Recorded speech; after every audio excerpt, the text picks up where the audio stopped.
Madrugada de 26 de abril de 1986.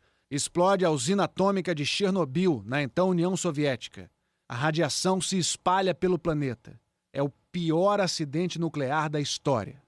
Exatos 30 anos depois, como está a região que foi mais atingida?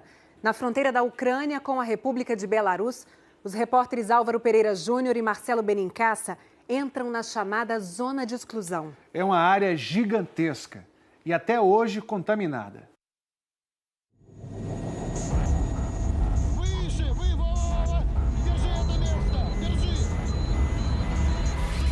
O mais grave acidente na história da indústria nuclear. Ninguém sabe ao certo quantas pessoas morreram no desastre da usina de Chernobyl, na Ucrânia. Em pânico, o mundo parou para assistir. O desastre de Chernobyl. Centrale nucleare de Chernobyl. L'accident de Chernobyl. Num ponto perdido da então União Soviética, na Ucrânia, a 20 quilômetros da fronteira com a Bielorrússia, o reator 4 do complexo nuclear V.I. Lenin tinha voado pelos ares. Na Chernobyl атомной электростанции произошла авария. O Ocidente desconfiava. Radiação muito acima do normal estava sendo detectada em países como a Suécia. Mas vinda de onde?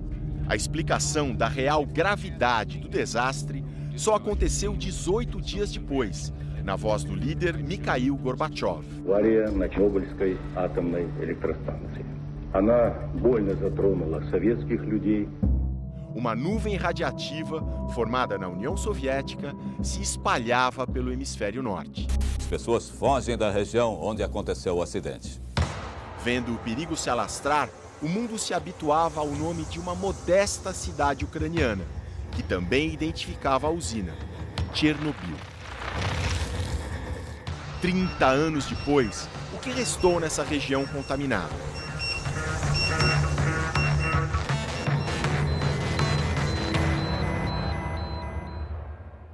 A gente vai voar até Chernobyl, mas antes disso a nossa viagem começa aqui, no Viaduto do Chá, no centro de São Paulo. E nós viemos até aqui por uma razão importante, para fazer uma medição da radiação ambiente. Está dando 0,15 microsievert. Microsievert não precisa se importar com isso, o importante é o número, 0,15. Lá na região de Chernobyl, a gente vai fazer outras medições para comparar com o valor de São Paulo. É para lá que a gente vai. Nossa viagem começa agora. Saindo de Kiev, a capital da Ucrânia, para chegar à usina, existe um controle muito rigoroso. O complexo fica dentro da chamada zona de exclusão, a mais atingida pela radioatividade e até hoje de acesso restrito. São infinitas autorizações, telefonemas, carimbos e a sensação de que a qualquer momento podemos ser barrados. Finalmente, entramos. Primeira parada, uma cidadezinha que na época tinha 14 mil habitantes. Esse vilarejo aqui é que é a cidade chamada Chernobyl. Ele fica a cerca de 20 quilômetros da usina. Hoje, só 3 mil pessoas têm autorização especial para ficar aqui. E tem um monte, mas um monte mesmo, de casas abandonadas como essa aqui. Toda essa estrada, até o final, é de casas abandonadas. Seguindo viagem, chegamos à usina onde tudo aconteceu e que hoje está desativada. Uma longa espera do lado de fora até que finalmente começa a visita. Teve toda uma preparação, roupa especial, protetor para o sapato, protetor para o cabelo. Parece até um pouco que a gente está num filme de ficção científica dos anos 80.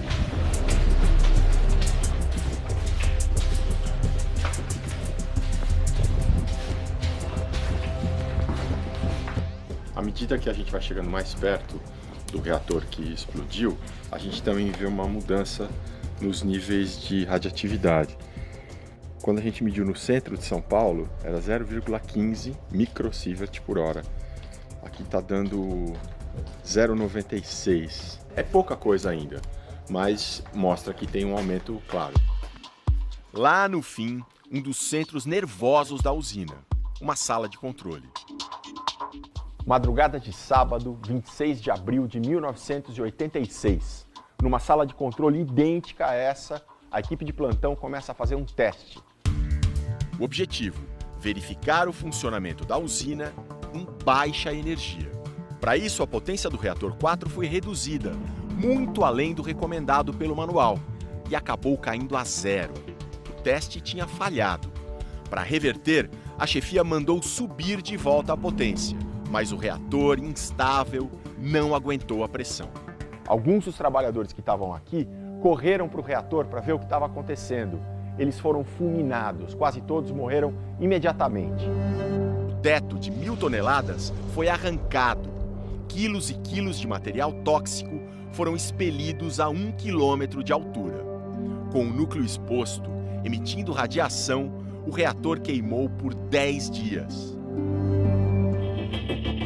Entre funcionários da usina e os primeiros bombeiros a chegar, 134 pessoas sofreram a chamada síndrome aguda da radiação, quando o corpo recebe doses altíssimas. Dos 134, 28 perderam a vida quase imediatamente. Outros 30 foram morrendo ao longo dos anos e 76 estão vivos até hoje.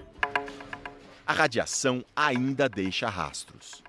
Dentro da usina, em frente ao memorial para um dos primeiros funcionários a morrer, um medidor dispara. Na Casa das Bombas, o número sobe ainda mais. 16,4 microsievert por hora, mais de 100 vezes, 110 vezes a radiação do centro de São Paulo. A visita chega ao fim. Tem uma última etapa que é uma medida para ver quanto de radiação a gente eventualmente absorveu. Vou botar as mãos aqui. Aí liberou para passar. Estamos liberados.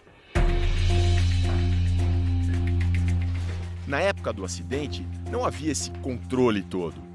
Este cientista que participou das primeiras inspeções relembra o clima de caos e improviso.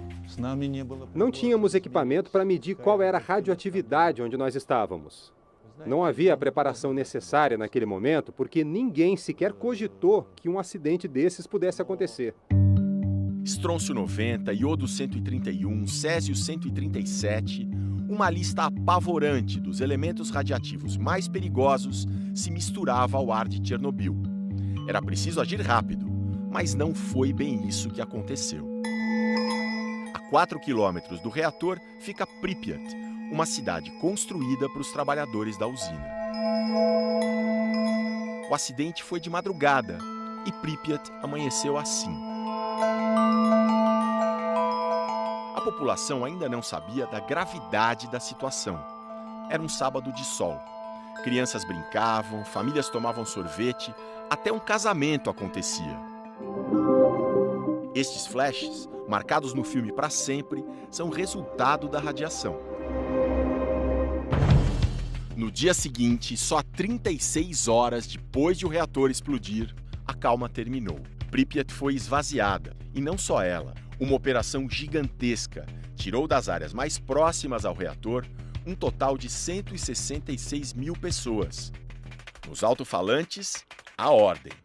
Уважаемые товарищи, соблюдать спокойствие, организованность и порядок при проведении временной эвакуации. Nos falaram que deixaríamos a cidade por 3 dias, mas eu sentia que era para sempre. Ina tinha apenas 11 anos, mas ela estava certa. Nós fomos embora, eu e a minha mãe, em um ônibus lotado onde mal dava para respirar, sem saber para onde ou para quê. Alexei, hoje marido dela, também tinha 11 anos. A mãe dele, uma engenheira nuclear que trabalhava no reator 1, logo percebeu o perigo. Entendíamos perfeitamente que tínhamos que deixar a cidade, mas antes disso queríamos descontaminar tudo. Eu e minha vizinha fomos pegar água, panos, sabão em pó e começamos a lavar a entrada do prédio. 30 anos depois, os 3 que hoje moram em Kiev, capital da Ucrânia, ainda visitam Pripyat. Minha mãe diz que Pripyat está sempre na nossa cabeça e nos nossos corações, e isso é muito verdade. Mas como está Pripyat hoje? Por causa da contaminação, é uma cidade fantasma. Em 1986, viviam aqui 50 mil pessoas, entre elas esta mulher. A Valentina é enfermeira, ela morava aqui em Pripyat, ela tinha 28 anos e estava de plantão no hospital na noite em que aconteceu o acidente. A Ana é a jornalista aqui da Ucrânia que está ajudando a gente nessa produção e ela vai traduzir o que a Valentina está falando. Recebemos 56 pessoas das 2 até as 8 da manhã. Lavamos todos eles. Toda a roupa que eles vestiam foi jogada no porão e todos foram internados. Funcionários da usina e bombeiros. Valentina nos leva até o hospital e indica a sala onde trabalhava.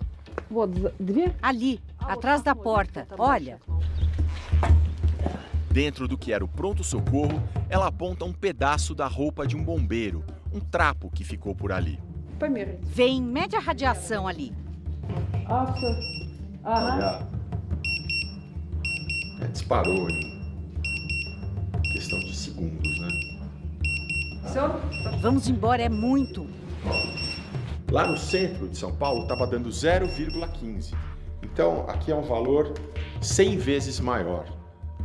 Não é uma coisa assustadora, mas também não é aconselhável que se fique muito tempo aqui. Como eram cerca de 15 microsieverts, a gente vai embora com calma. Só seria o caso de sair correndo se o visor mostrasse um valor maior do que 1000. Existem pontos altamente contaminados em toda a cidade fantasma. Essa garra mecânica, ela foi usada na operação de resgate bem em cima do reator 4, logo depois da explosão.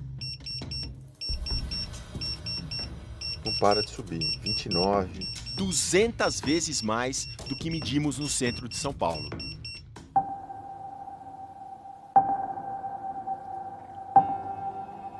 Este parque é um dos símbolos da cidade vazia. Nunca foi inaugurado oficialmente. Fugindo da contaminação, famílias deixaram tudo para trás. Ainda tem a cozinha, tem restos de um fogão, um armário.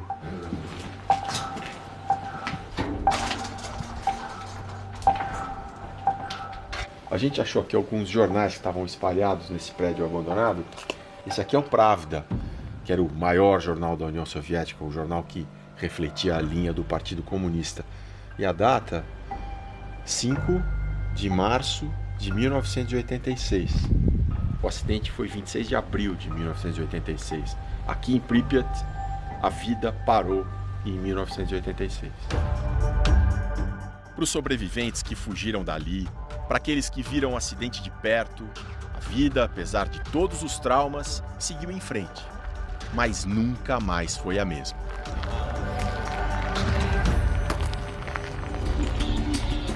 Na semana que vem, a última reportagem de Chernobyl, 30 anos. Como vivem hoje as pessoas que sobreviveram à radiação. As histórias dos homens que foram convocados para trabalhar no reator logo depois do acidente. E o lado esquecido de Chernobyl, a zona rural da República de Belarus, que sofreu muito, mas pouca gente conhece e é onde nós estamos agora. Domingo que vem, no Fantástico.